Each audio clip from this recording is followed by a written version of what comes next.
Hello, YouTube. This is One Legged Prepper, and I wanted to discuss to you today helping out your brothers and sisters. First of all, who are our brothers and sisters? Those are all the people who are in need, the need that we know of. They may be short on food, they may be short on money, they may be short on a lot of things. So, today I want to talk to you about taking care of your brothers and sisters in a disaster situation. In front of you are easily stored food items that you can pick up fairly inexpensively. As you can see over here, we've got canned tuna and canned chicken. And then we've got canned corn,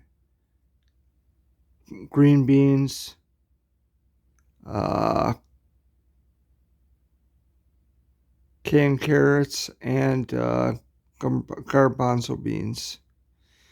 And then we have a bag of lentils or beans, a sleeve of crackers, a bag of rice, and a bag of noodles. These are all things that can easily go into a bucket for long-term food storage. See, when I started this, I wanted to tithe part of the food that I was putting away. So that way, if a tornado rips through Main Street, my town,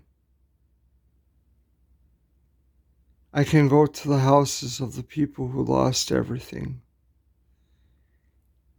and drop this food off. So at least for a couple of days, they'll be able to eat.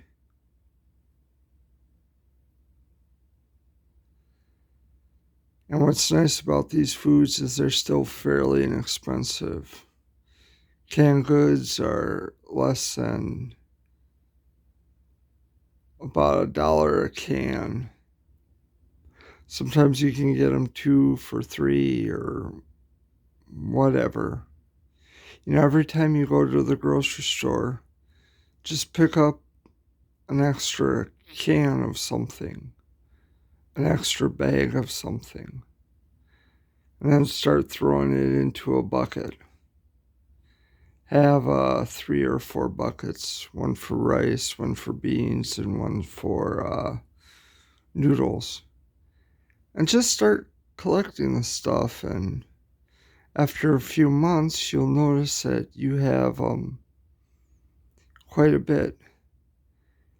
And then if disaster strikes in your town or a few counties over, you can go and help your brothers and sisters. I especially like bulk package items like the crackers. You get 4 of these sleeves in the average box.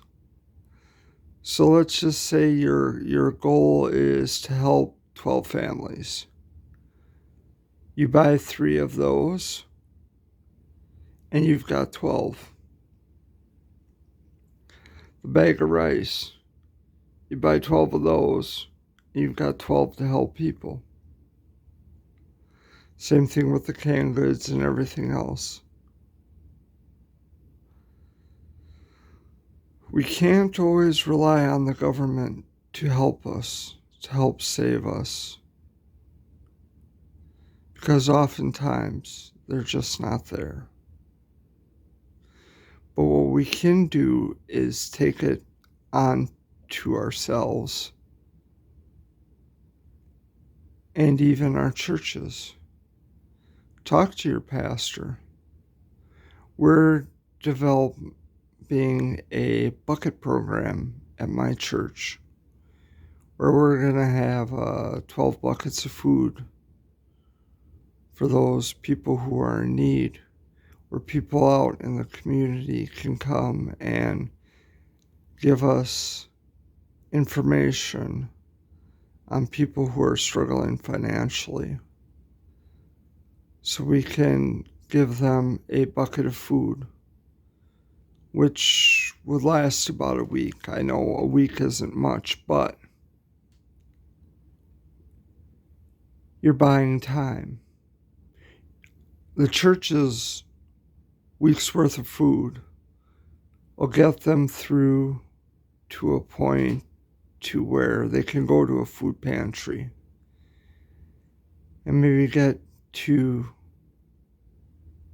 weeks of food. So all of a sudden, your 1 week bucket has become 3 weeks of sustaining a family. And then, depending upon the crisis, that's maybe when food share or food stamps can kick in. You're giving them a hand up, not a handout. You're saying, hey, we know you're struggling. We know you're good people. We know that you will do the best that you can with what you have. We just want to give you a helping hand. Another thing that I forgot to put in here is bouillon. If you have some chicken stock, you can take the corn, the beans, the rice, the corn, the beans, the carrots, and the beans, and you can put them into a pot with water, with some beans, rice, and noodles. Throw in your canned chicken and your chicken stock, and that makes a pretty good soup that could be around for a few days. Basically, you want to come up with meals that are heat and eat. I should have probably put a can of ravioli in there. You know, the quick heat and eat stuff. The basic things that you can do over a campfire in the backyard. And I gotta be honest with you, I love eating soup that's been cooked over the campfire, because it has just that right amount of smoky flavor. That's getting back to our basic instincts as primitive human beings. Food was meant to be cooked over the campfire, and it just tastes so good. I've had the ability to bake bread over a campfire, and we will be exploring these options further in the future. What I would recommend doing for an emergency outside stove is getting yourself a cast iron pan, a Dutch oven, a fry pan, and a griddle. And building a fire pit that you can cook over, that is designed to be cooked over and throw off heat. Well, YouTube, it is our responsibility as followers of Yeshua or Jesus Christ to take care of our brothers and sisters. And I hope this video has been informative and helpful to you. And as always, YouTube, if you found this video useful, please feel free to like, share, and subscribe. And as always, this is One-Legged Prepper saying, take good care of your brothers and sisters. May God continue to bless you and have a great and blessed day. Thank you.